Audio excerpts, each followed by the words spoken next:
Hello. Hello, hello, kumusta?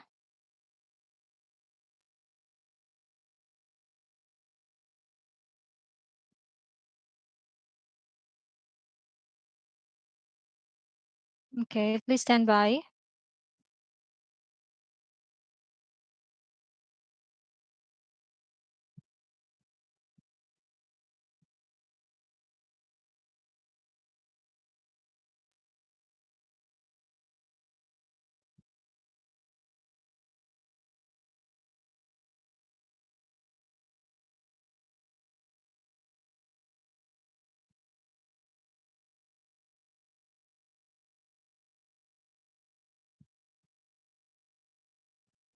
Hello,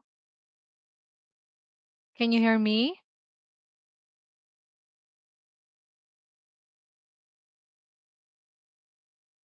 Hello po.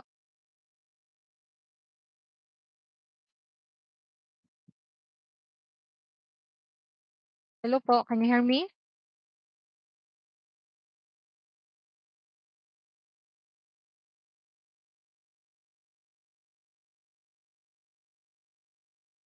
Hello po, coach.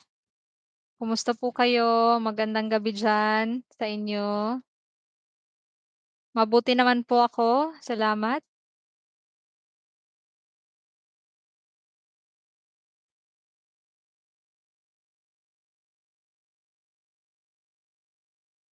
Can you hear me po clearly? Okay, mabuti po, mabuti.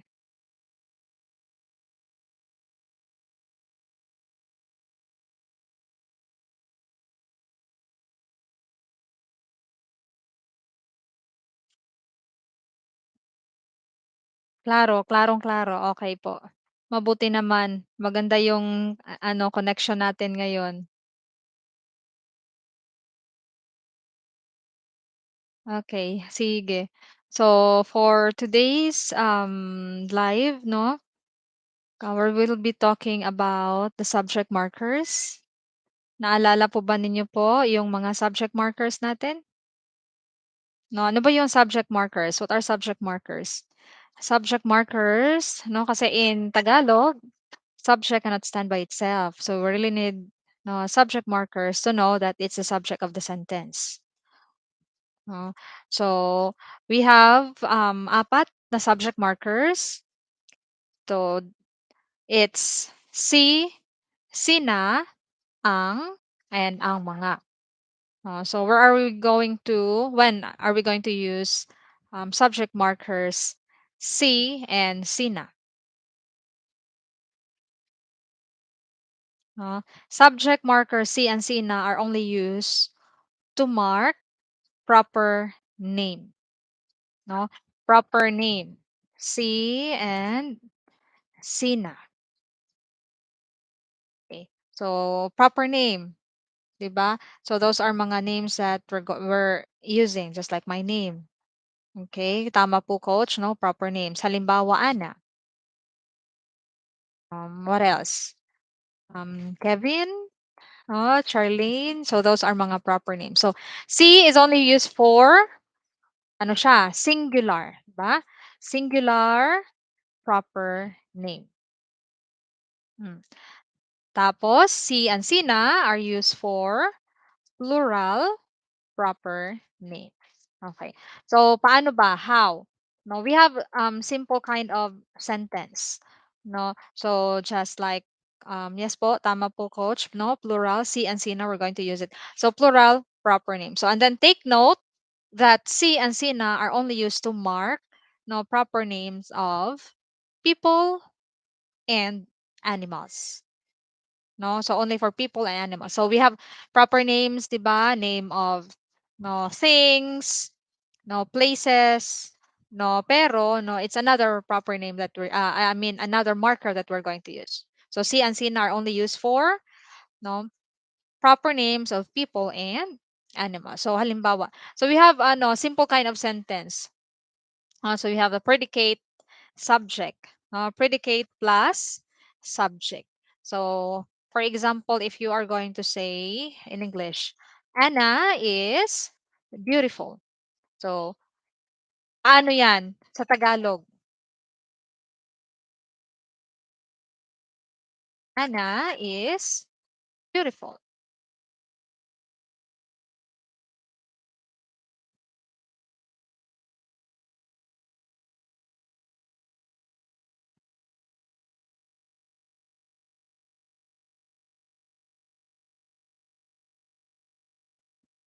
No, so how do you say Ana is beautiful? So our subject is Ana, no? So Ana is a proper name. Okay, ano ba sa Tagalog ang beautiful? Beautiful is maganda. Hmm, maganda. Okay. So in a Tagalog daily conversation, so pwede mo siyang i-translate. Okay, tama si coach. Maganda si Ana. So we have no predicate first, which is maganda, and our subject is Ana. Subject, the one that we talked about in a sentence predicate. It tells something about our subject. So since isa lang, no, the marker for Ana is C. No, if you're going to notice the translation of English to Tagalog, no, so different siya. Well, you can, pwede mo naman siyang i-translate. You can translate it with, no, if you're going to follow the, um, yung structure ng English. So, just like Ana is beautiful. Is, di ba, we already know that is the verb to be. No, so that's I in Tagalog. So in Tagalog, we only have isa lang na verb to be, that's I. Okay. So kapag i-translate mo siya, I'm going to say si, no, because Ana is our subject. So si Ana ay maganda. Oh, si Ana ay maganda. That's for ano, literal translation sa if you're going to follow the structure. Pero it's a formal kind of Tagalog. So usually, no, we start sa predicate followed by the subject. Maganda si Ana. Kasi the word si Ana ay maganda, usually we just use it sa school. No, if you want to just converse in Tagalog, so we just prefer to make it more simple. Mhm. Agree ba kayo?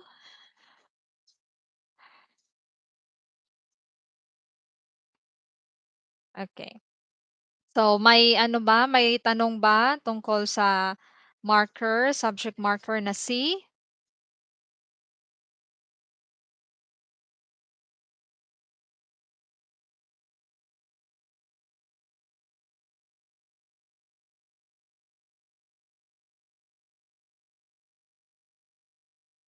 Thank you, Coach, for sharing my post sa Facebook.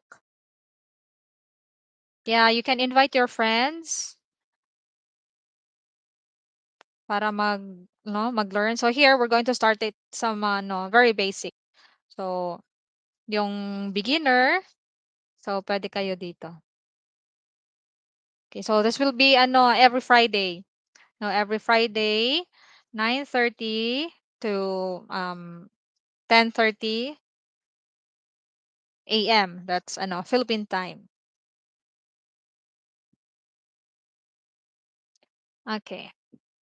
So this topic, no, others are no saying nakakalito. They get confused kasi in English they don't have subject markers, but in Tagalog, no, it's very important. So you cannot say Ana ay maganda or maganda Ana. No, no. So we know that it's the subject, the one that we're talking about in a sentence because of the subject markers.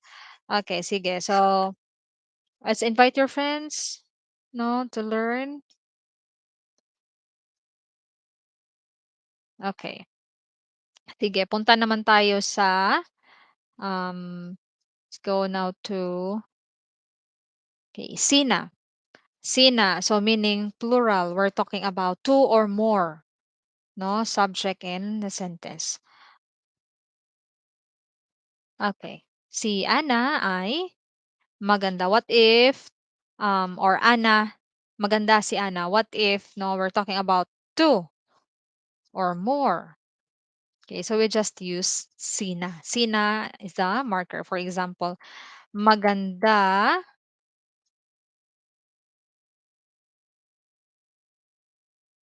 maganda sina Ana at,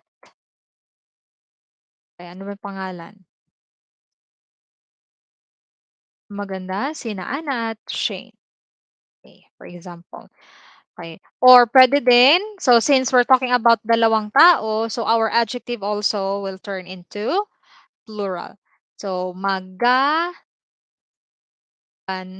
So maganda becomes magaganda. Okay. So magaganda sina Ana at Shane.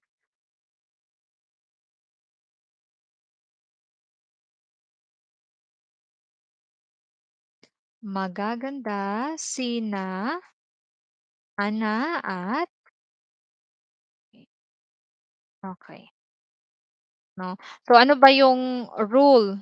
Why is our adjective becomes plural? Kasi we're talking about two or more persons. So here we're talking about Anna and at Shane. So that is why we need to change we need to um make our adjective also into plural. So the word maganda, beautiful. So the root word is ganda. 'Di ba? Ganda means beauty. And for you to be able to make it as an adjective, you just add ma. So that becomes maganda and it makes, no, the word becomes beautiful. Okay. So what is the rule when we're going to make our adjective into plural?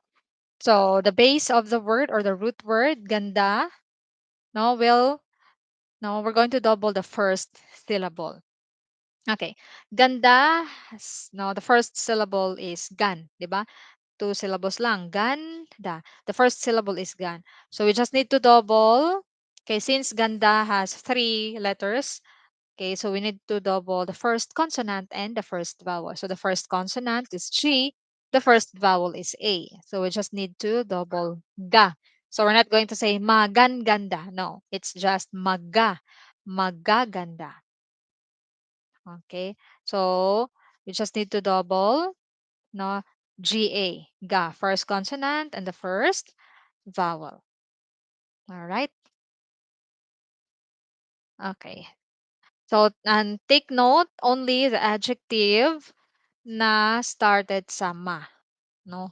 Ma can be, no, became plural, can be double. Okay. So is there any my question? So if you have any question or if you're watching this live later mamaya, no, so you can ask, no, your question sa comment section, and then I'm going to do my best to answer it. Okay, so next is, so we're talking about, no, C and Sina marker for proper names. C is for singular and Sina is for plural. Now we're going to have the um, marker for common names. So we're talking only names of people and animals here. So for singular, we're going to use ang. Ang. Okay. So when are going to use this? So when we're going to mark, no, common names. So ano ba? What are mga common names? Example, bata. So those are common names, no? Kasi there are a lot of bata. There are babae, lalaki. So bata is a common name. So we're going to use another example, matalino. Matalino means smart, intelligent. So you can say matalino ang bata. So we're talking about, no, the bata. No, he or she is, no, smart. Oh, the kid is smart. Matalino ang bata. So we're talking only one. So we just, no, use a marker ang, no, to mark our subject, which is the bata. Matalino ang bata. When we're talking about, no, plural, children, so we just add mga. No, we already know that mga is what we call the plural marker. Okay, mga. Plural marker. Okay. So mga is a plural marker. Okay, so if you're going to say, so again, matalino, our adjective, what is the root word? The root word is talino. Okay, and then to make it as an adjective, we just add ma. So now matalino. So since we're going to talk about plural now, we know we're going to double the first syllable of the root word. So the first syllable is ta. So matalino, when it's plural, okay, matalino to matatalino. So then you can use it in a sentence. Matatalino ang mga bata. So we're talking about two or more children. Matatalino ang mga bata. Okay. Yes, tama po, coach. Matatalino. No, so only the root word, we're going to double the first syllable. Okay, matatalino ang mga bata. And so the marker that we're using is ang mga. No, kasi we're talking about two or more children or no, two or more kids. Okay. Okay, so those are, I'm going to put here, mga subject markers. Subject markers. Okay, sina, ang, and ang mga. Okay, so those are mga subject markers.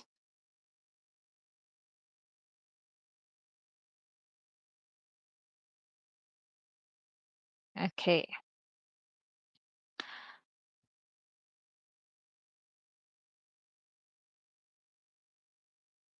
Okay, so ngayon, let's have,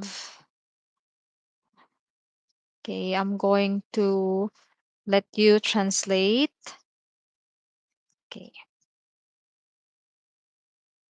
Marisa, okay, let's just have an adjective, ano, predicate subject sentence.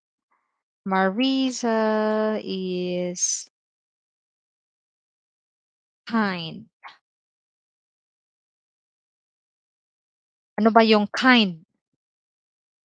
Kind in Tagalog is mabait. Kind, mabait. Marisa is kind.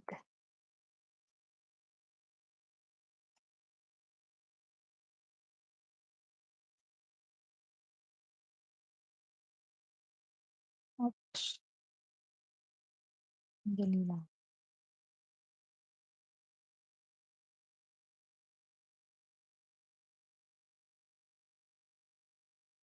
Marisa is kind.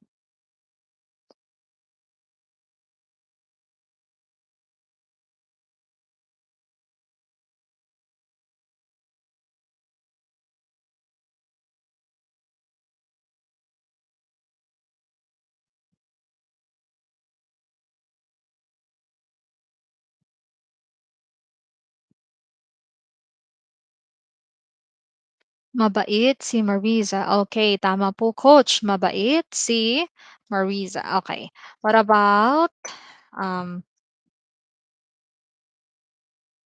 Eileen and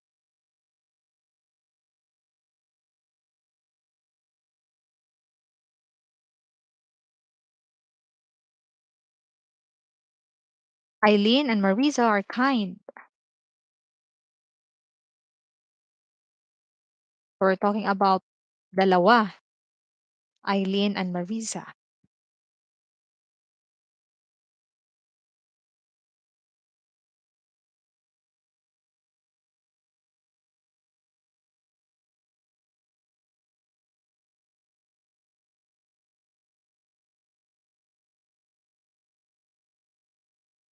So the root word, no, kind.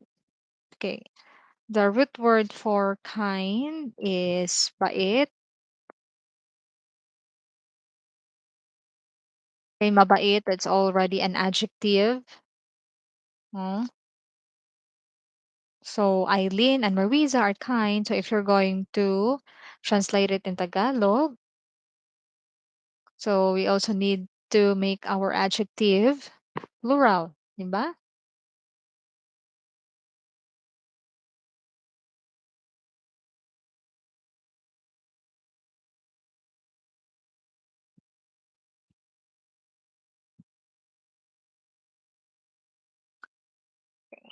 Mababait.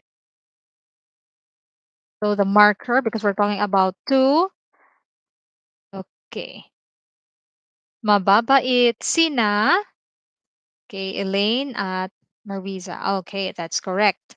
Mababait. Kasi we're talking about two.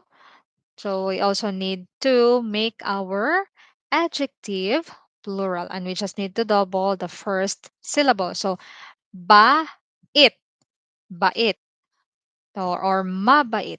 So we need to double the ba, which is the first syllable of our root word. So that becomes mababait. Okay. Sobrang galing na ni coach siya talking about, no, some mga adjectives. Okay. Sige. So now, okay, aso. Aso. So ano ba ang aso? Is it a common name or a proper name? And what is the marker that we are going to use? We're going to use aso in a sentence.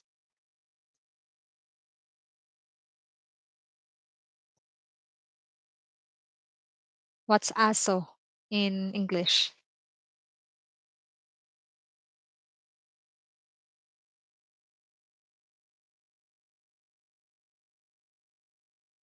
Aso is dog. No? So what is the marker we're going to use? Is it si, sina, ang, or ang mga?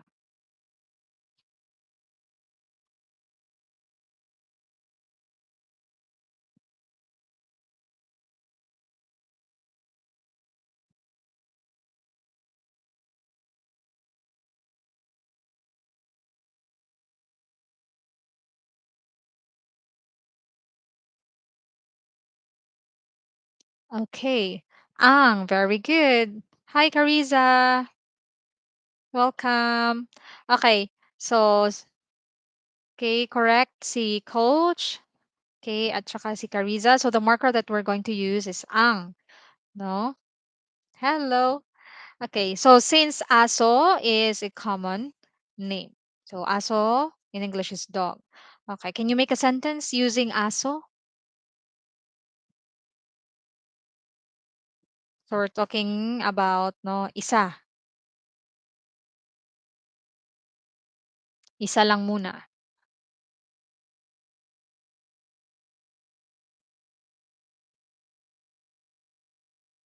So, let's see. How to say noisy? Noisy. Aha. Malaki ang aso. Oh, very good. Malaki ang aso. The dog is big. Malaki. Big. Mhm. Okay. What about when we're talking about a lot of dogs?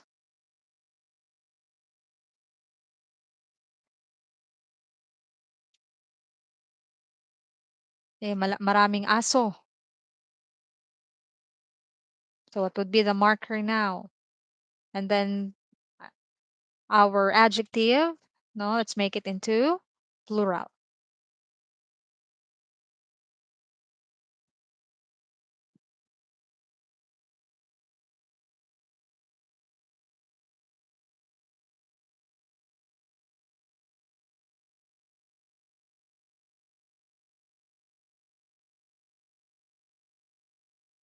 Malaki ang mga aso.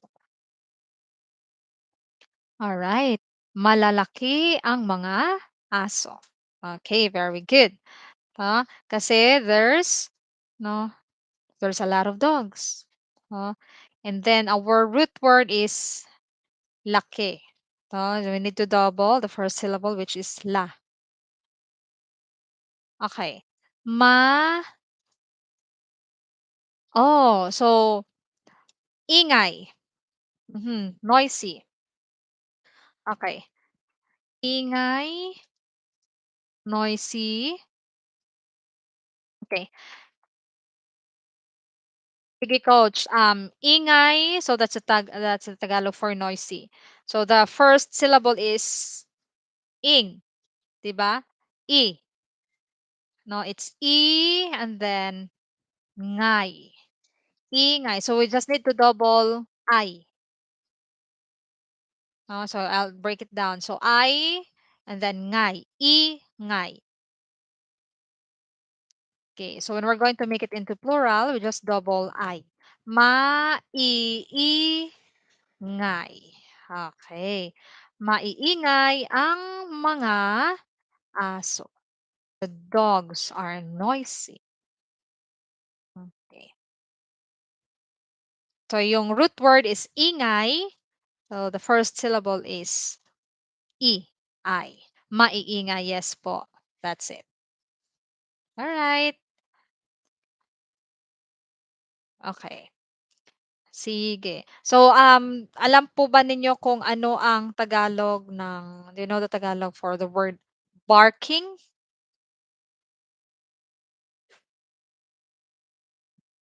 Barking. The dog is barking.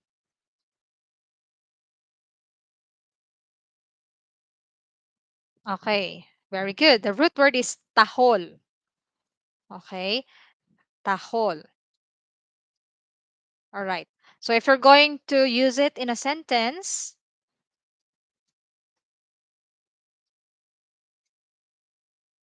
so we need to conjugate it po, no, to present form. So ano ba yung ano, what would be the affix that we're going to use for the word tahol? Kasi tahol is the root word. What affixes are we going to use? Is it a mag verb, verb? So let's focus on the actor. So is it a mag or a verb? Tahol. Okay, tumahol. Okay. Tumahol, question mark. Ano ba? Yes, it's a verb. And then tumahol, ano siya? It can be an infinitive or past. Diba? When we're using verb, the infinitive and the past are just the same. So it depends on the context of your sentence. Okay. So, tumatahol ang aso. Alright. Tama po kayo, Sir Kevin. Coach Kevin. Tumatahol ang aso. The dog is barking. Okay. So, tumatahol, this is the present, no? Present form. Or it can also be a simple present or present progressive. Wow! Laking smile ni coach. Okay. So getting better ha. So it's a verb, no? So verb. Okay. Tumatahol ang aso. What if the dogs, no, the dogs are barking? So here, we're talking only one, isang aso, tumatahol ang aso. What if there's a lot of dogs? No, there's a lot of street dogs and there's so maingay, they're barking. Okay. So use it in a sentence.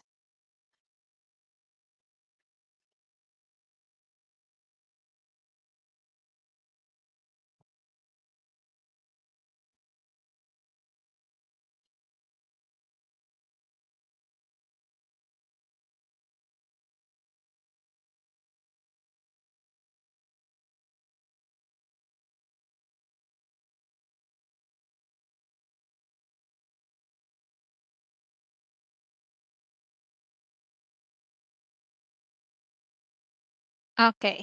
Tumatahol ang mga aso. Okay, another check for you, coach. Tumatahol ang mga aso. Okay. Pwede ba nating gawing plural ang ating adjective, which is tumatahol? Kasi since we're talking ang mga aso, dogs, can we make it into plural or tumatahol is okay?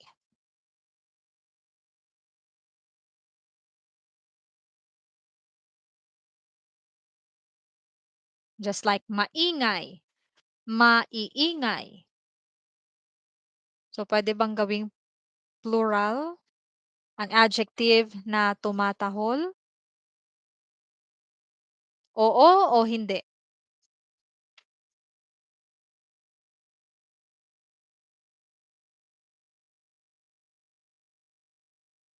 Tumatahol. Pwede bang gawing plural? Oo o hindi? At bakit? And why?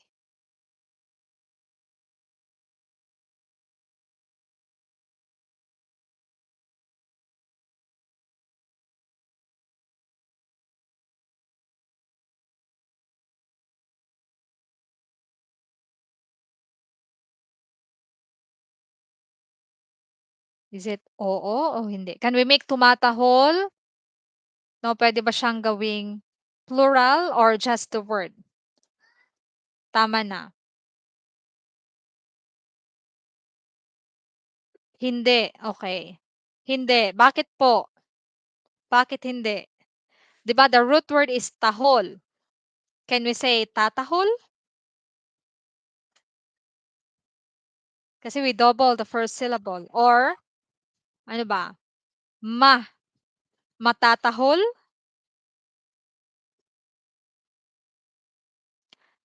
Okay, ano ba yung word na if you double the first syllable of the root word, so that becomes tatahol. Ano ba yung tatahol? What aspect?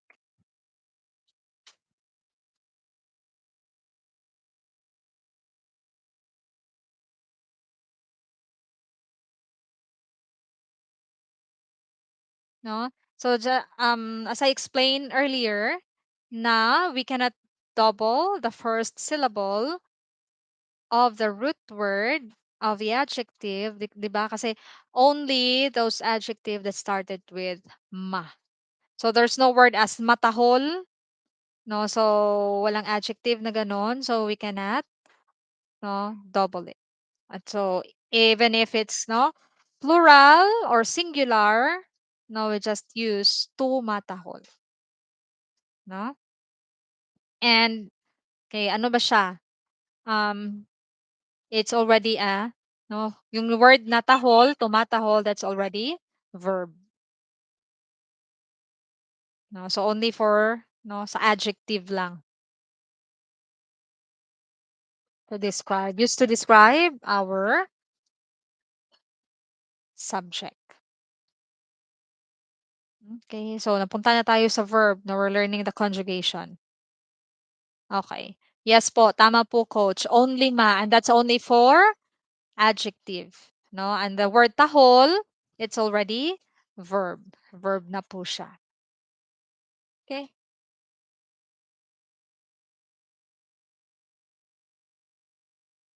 Okay.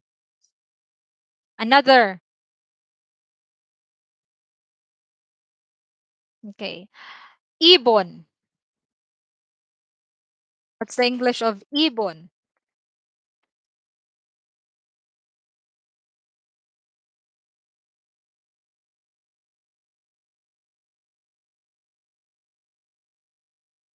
Ano po sa English ang ibon?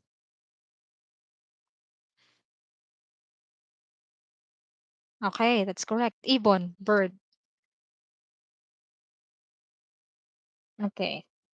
So ano bang best na adjective to describe the bird? Adjective or pwede verb?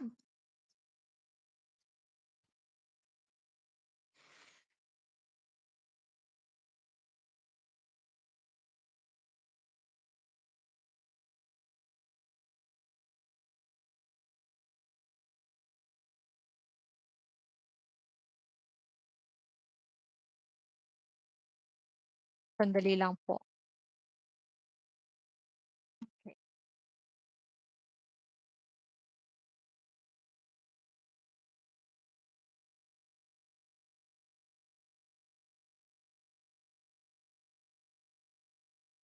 Aha. Pula ang ibon. Okay, pula meaning no, the color of the bird. Pula, red.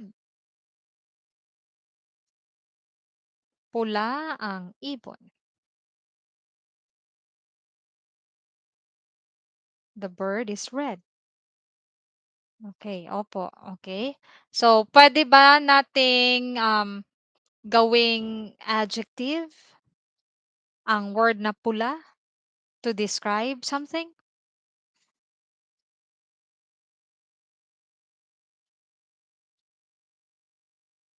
'Di ba, in order to make it as an adjective, we just add "ma." Puwede ba siya sa word na pula?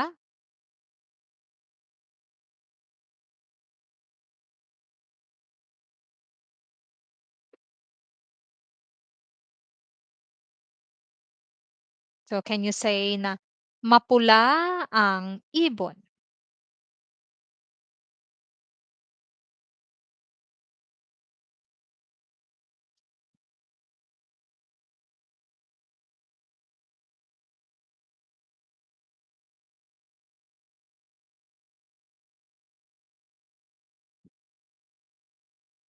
Mapula ang ibon, puwede ba? Opo. Mapula ang ibon, puwede po ba? Okay, the answer is tama, puwede siya. Okay, and so what if we're going to describe a lot of birds?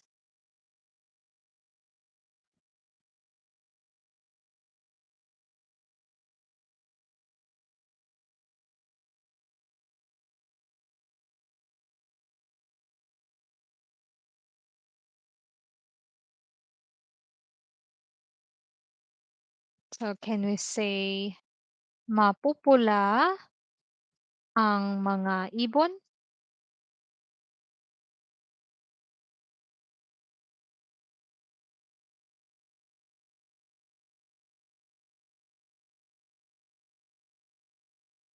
Okay, mapula ang ibon for singular, mapupula ang mga ibon, puwede din, 'no? Or yes, oo, puwede. You can just 'no, puwede rin naman na just the word pula. Opo, coach, tama po. Mapupula ang mga ibon. Mhm, yeah. Okay, so puwede siya.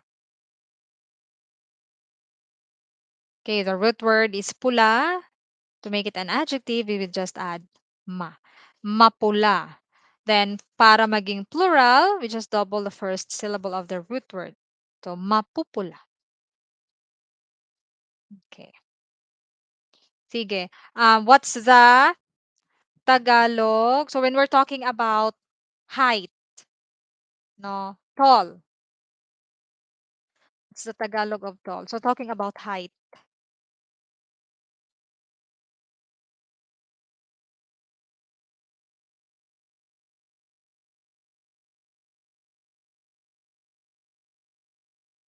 For example, Jamie is tall. So, we're describing Jamie.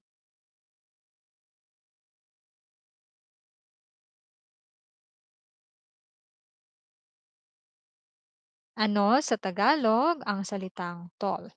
Okay, mataas, yes. So, puwede. Okay, what's another word for mataas, for tall?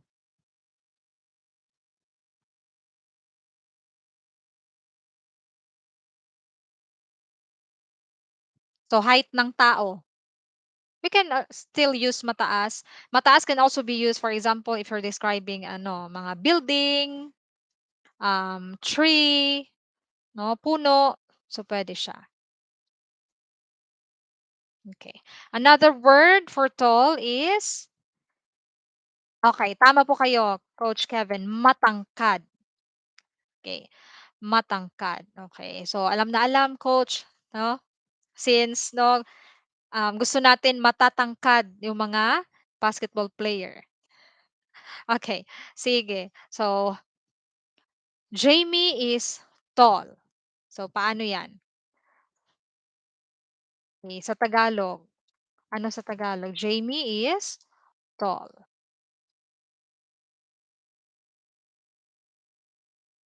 Kay Jamie or Jaime, no, sa Tagalog.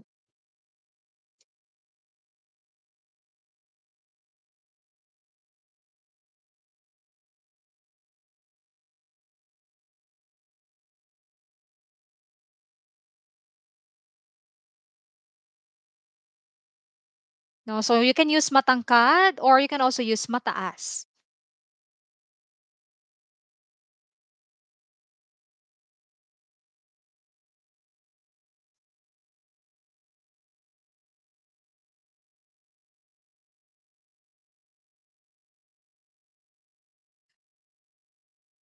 Okay, mataas si Jamie. Okay, that's correct. Pwede siya. So what if we're talking about, okay, matangkad si Jamie, that's also correct. What if we're talking about building? Ano sa Tagalog ang building?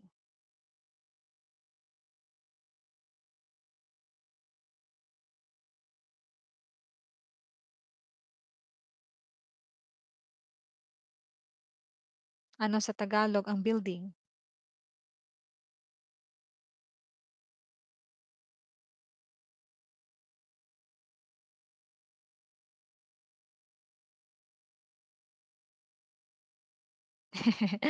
Building po in Tagalog is gusali. Gusali.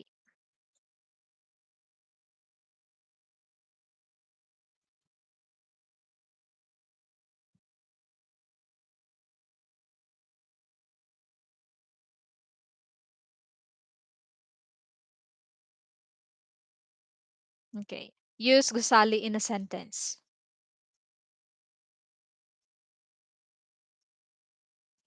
Walang anuman po. Add it on ano, your vocabulary list. New word, building, gusali.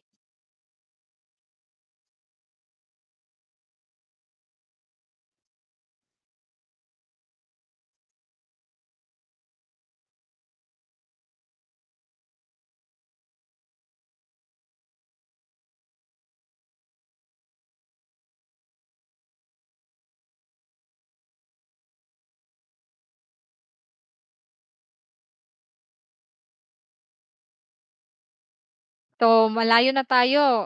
Gusali is, 'di ba, hindi na siya pangalan ng tao o kaya hayop.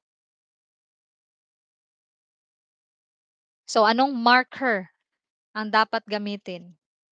For example, the building is high, no? Mataas.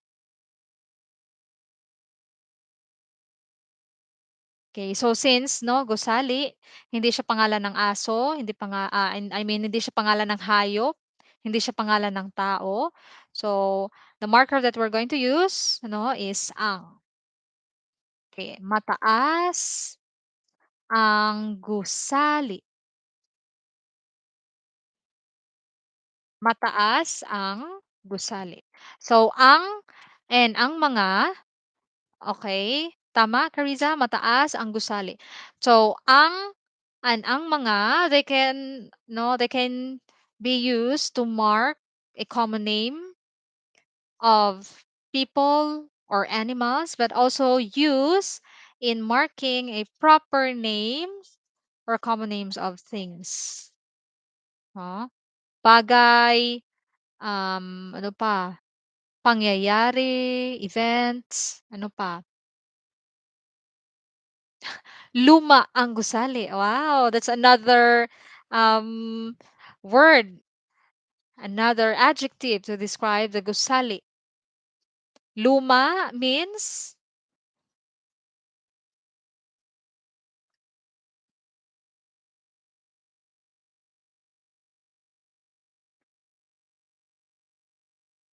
luma. That means, yes, tama po. Old. Luma ang gusali. Okay. So, tama, mataas ang gusali, luma ang gusali, the marker for the gusali. No, gusali, no, it's our subject, the one that we're talking about in a sentence. So, since hindi siya pangalan ng tao and hindi pangalan ng hayop, we're going to use ang marker. What about there's a lot of ano, buildings.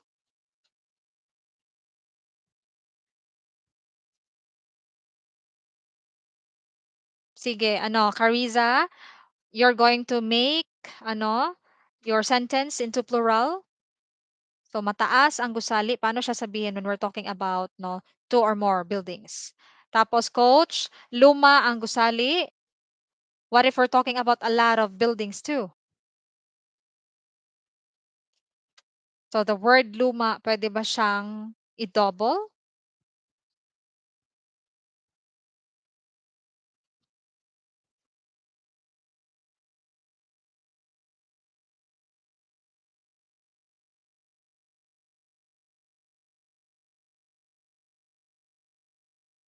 Okay. So, punta muna tayo dito sa answer ni Kariza. Matataas ang mga gusali. That's correct. Now, since the word that we use, mataas, the root word is taas, no, naging, ano siya, we can make it into double kasi we're using ma now to make it as an adjective. Mataas. Matataas ang mga gusali. That's correct. Okay. What about po sa, ano, sa answer ni Coach Kevin?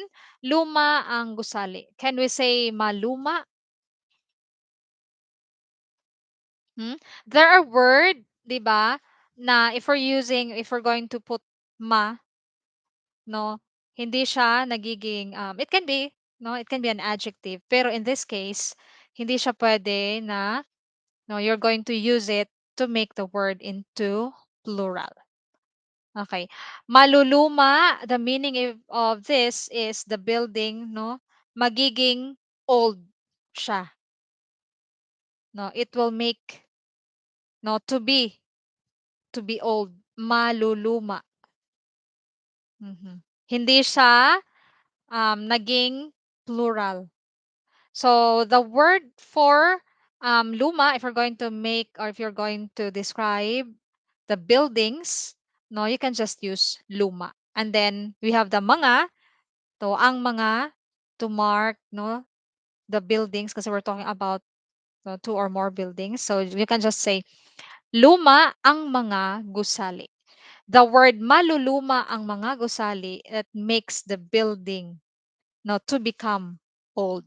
Remember po, coach, 'di ba? We're talking about this. So not all adjectives or not all the words can be, no, attached. Pwede siyang ma-attach, no. Pwede natin malagyan ng ma.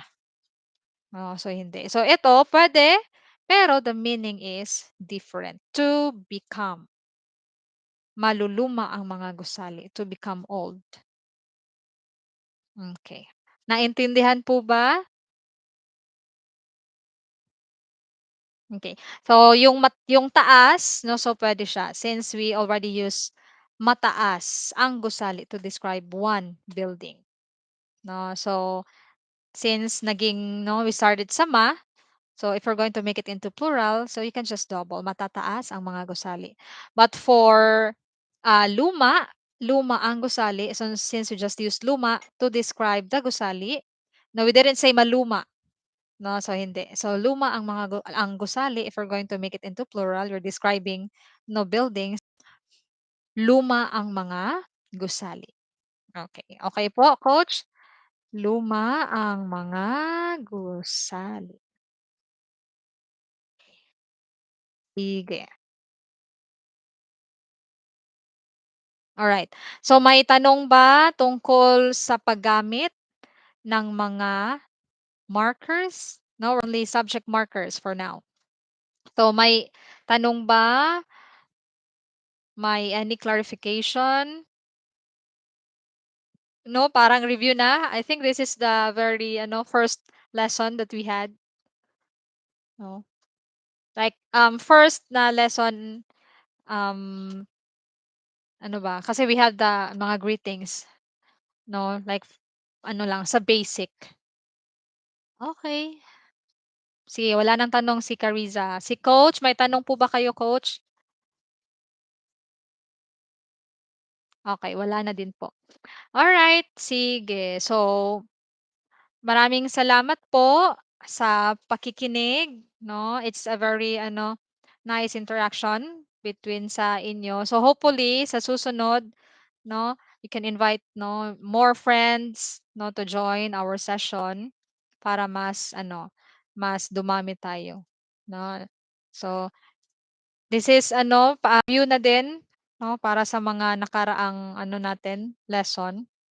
Okay. So markers are very important, no? Very importante siya sa ano, Tagalog. Kasi, no, just like I mentioned, no, subject markers is very important because no subjects in Tagalog cannot stand by itself. No, so nalalaman natin na that's the subject of the sentence because of markers. So may marker before our subject. Alright. Maraming salamat po. See you next week. Okay, same time, same date. Okay po. Maraming salamat. Ingat po kayo.